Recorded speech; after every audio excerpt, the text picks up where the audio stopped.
Hello everyone and welcome on back to the channel. Today we are going to be talking about and giving you an overview of the new elite specialization for the Revenant class, the Conduit. Conduit has received quite a few changes from its beta version, and with it there's a little bit more complexity to its profession mechanics alongside a bunch of new traits. Let us begin by talking about the profession mechanic for the Conduit. You'll notice that you have two new F abilities, F2 and F3. Your F2 is known as Release Potential, and your F3 is known as Cosmic Wisdom. Both of your F2 and F3 abilities will change depending on the legend you're currently invoking and using. So for F2, we have Release Potential Dervish, as I'm currently on Raza. If we take a look at the traits section, we can get a better overview of all of these release potentials. We have Assassin for Shiro, Monk for Vintari, Dervish for Raza, Mesmer for Malix, Warrior for Jalis. So those are all of the release potentials, and these release potentials will deal a bevy of effects depending on the type of legend that you're using. Raza is a bit of a catch-all, so they will do an initial effect, but will add on to it depending on the legend that you have paired. And when it comes to all the others, they're more in line with the type of role that they are focusing on. So for something like Malix, it's more condition focused. Now, the release potential skill will increase in power based on the amount of affinity that you have, which you might be able to notice in these tooltips. Affinity at the moment is currently tracked right above your legend icons. I really hope that they change this at some point to make it a little bit more visible, but you can stack up to 5 affinity charges, and you will gain affinity whenever you use a legend skill that costs energy or is an upkeep skill. When you swap legends, you will lose all affinity stacks, so spending some more time in a legend, you might be able to play around with their particular release potential a little bit more. And if you really stay in your legend, it'll just be the strongest it could be. So your F2, don't have to worry about too much about accumulating the affinity again. But weapon and legend swapping can be very useful. That is the overall profession mechanic for release potential, but they have one more known as Cosmic Wisdom. Cosmic Wisdom is its own effect that is completely separate from affinity and is just an initial button. This will give you various effects depending on the legend that you currently have slotted.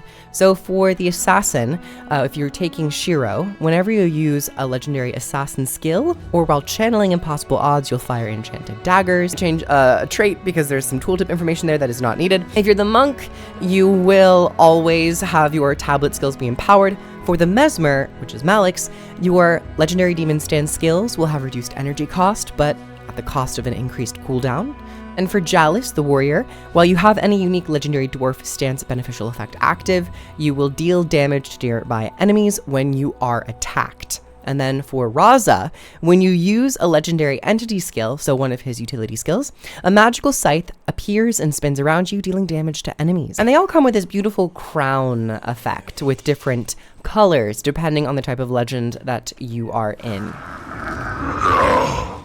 Also, the F2 abilities will all be quite unique and visually bespoke depending on the legend that you are currently using. So that's the profession mechanic overview. It's a lot of building up affinity by using your particular legend, releasing that affinity and using it to empower your release potential, and then utilizing your F3 pretty much off cooldown, I would say, or if you have a particular situation where you want to time it better, you definitely can. This is on a 20-second cooldown, so just be mindful. Next, let's talk about the new utility skills for the legend of Raza. The healing ability is Shielding Hands. Channel revitalizing energy that heals you with every pulse. While channeling, you take reduced strike and condition damage. Now, if you have the Centaur stance as your second legend, this healing will also heal allies around you, and you'll take reduced strike and condition damage for a short duration after channeling is completed. As it is, it's not like the best in terms of healing, so it's kind of just supplementary. If you are going to be a healer, you kind of want to just stay in Vintari, I would say. But it has a very pretty effect. It's very similar to like the Monk. Next, we have Hex Eater Vortex, which pairs very well with the particular legend I have right now. But this baseline of the skill will remove conditions on yourself, then fire projectiles that inflict conditions at random enemies within your radius. Now, if you have the demon stance, which I do, the maximum number of projectiles is always fired regardless of conditions removed, and all projectiles are fired at the closest enemy instead. So it will be a little bit more dependent on your positioning to your target, so be aware of that, but it does stack up quite a good amount of torment, which Malix absolutely loves. Next, we have Gladiator's Defense. This will be your stun break. You'll also damage and weaken enemies close to you. Gain boons if this skill strikes at least one enemy, and remove additional energy if this skill was used as a stun break. If you have the Dwarf Stance paired with it, the additional energy cost for breaking stuns is reduced, and the boons are also granted to allies in a radius. So this will be Resolution and Resistance, which is extremely useful for Jalis, especially throughout Jalis's trait lines. And finally, before we get to the elite skill, we have Beguiling Haze. Send an unblockable fragment of Raza toward the targeted area. When the fragment reaches its target, Shadow Step to its position, dealing damage to enemies in the area. If it hits, you can use this skill up to 2 more times with no energy cost or cast time. You can kind of just spam it. Now, if you have Shiro paired with this, the skill deals additional damage and removes boons if only one enemy was struck by this attack. The no energy cost is really nice. So if you have a lot of enemies that are kind of spread around, you can kind of use it to hop around the battlefield quite quickly. And then we have the elite skill. We have Twin Moon Sweep, which is quite a lot, but the animation is very pretty. You summon Raza, and you and Raza will join forces in dealing an attack. And this attack has some base effects, but along with all of the other types of motifs that the Conduit plays around with, will grow based off of the type of legend that you have paired with Raza. So baseline, the skill will deal damage, it will apply might to yourself, and also bleed targets. If you happen to be pairing this with the Assassin, the skill deals increased damage and applies additional conditions to enemies that are struck by both you and the Fragment, which will be immobilized.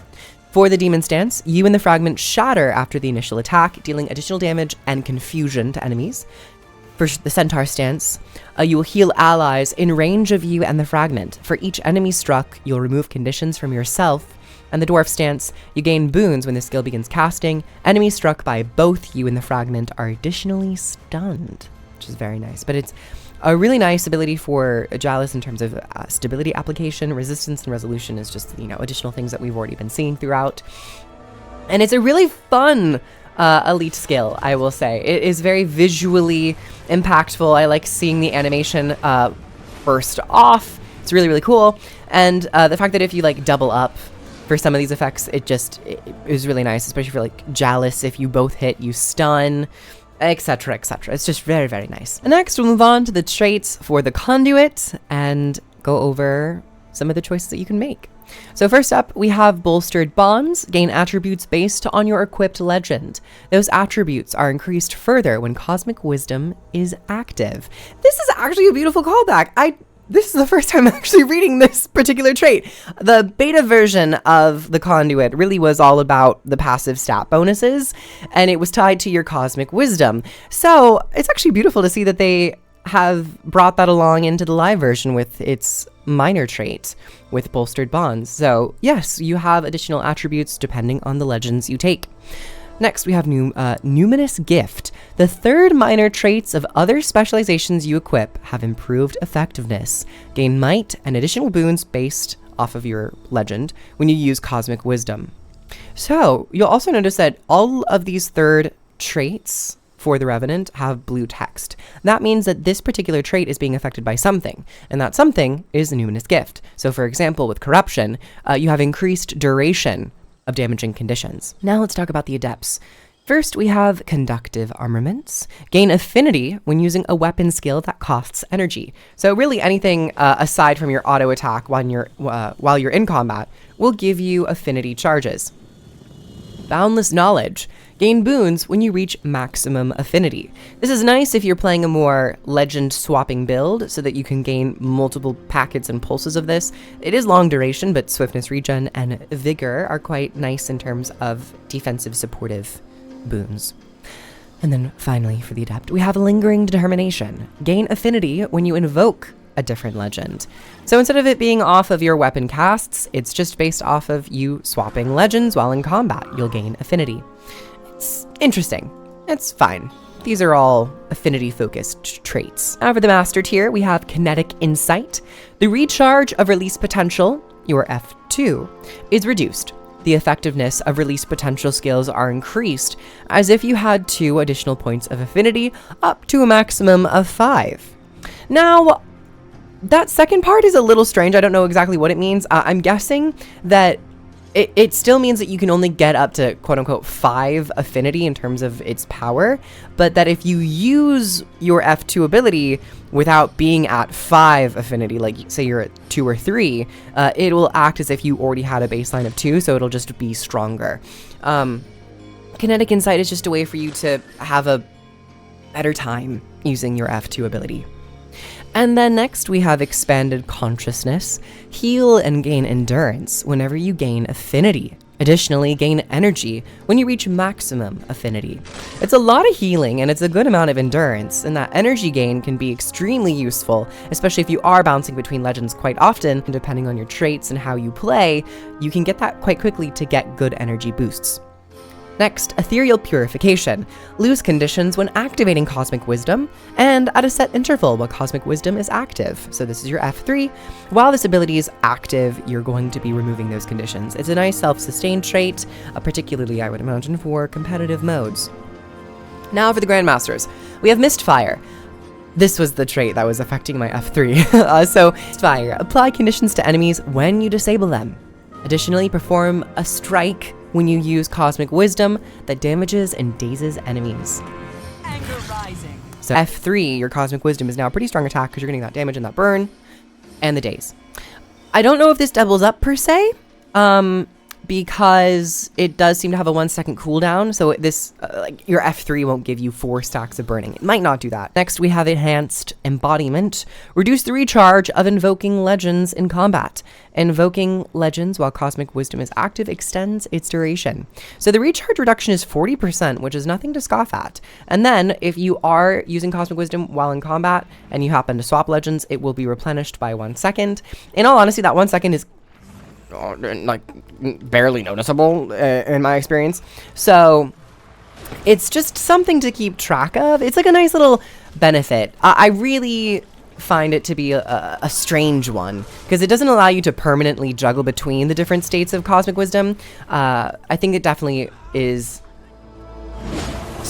not fully a Grandmaster version of what it seems to be trying to do, if you understand what it has an idea, but it's not committing to it to allow it to feel Grandmaster. And then finally, we have Perpetual Wisdom. You can see here immediately a visual change. Cosmic Wisdom is always active. You can no longer activate it manually, but your passive energy regeneration is reduced. Trigger the active portion of a Numinous Gift, which is the minor trait, when you invoke a legend while in combat. So this one, it's strange because it's essentially permanently upkeeping an ability for the Conduit, but you have absolutely no control over that energy gain. It's just you will always have 2 less. It is what it is. So those are all of the traits, but I want to give it a little, I know it's not supposed to be like feedback. This isn't a feedback video. It's just a very overview, generalized thing.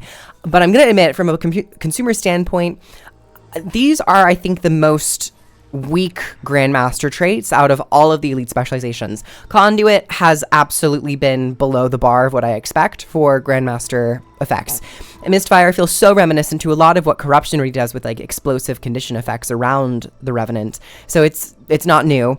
Enhanced Embodiment, the reduction for invoking legends is quite powerful, but it doesn't allow you to stance or like keep up both effects of Cosmic Wisdom like in the beta. I thought the beta version of this was a lot more interesting, where when you used Cosmic Wisdom, you just gained both of the passive effects for both of your legends at the same time. And then Perpetual Wisdom, I think taking away that energy control from the Revenant just makes it feel bad. I'd much rather just transform Cosmic Wisdom into an upkeep skill so you can choose how long you want that reduction in energy. I think that would make it a lot more useful of a trait. So when it comes to my open world build, Raza and the Conduit is extremely flexible in the type of role it's looking to play. You can play strike damage, Conduit damage, bruisery, tank, and you have some wiggle room into some supportive healing elements if you really want to push it, but I don't know if Conduit is going to be the strongest in that department.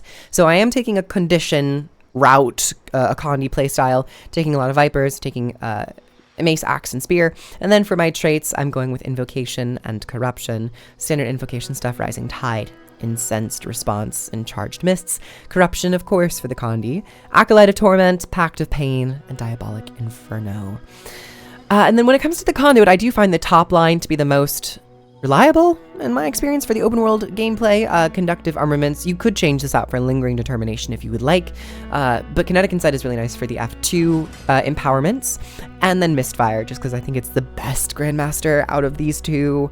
But all in all, when playing the Conduit, I tend to stay in Demon Stance because your condition access is just so strong on Malix. On Raza, it definitely is there. It's not completely lost.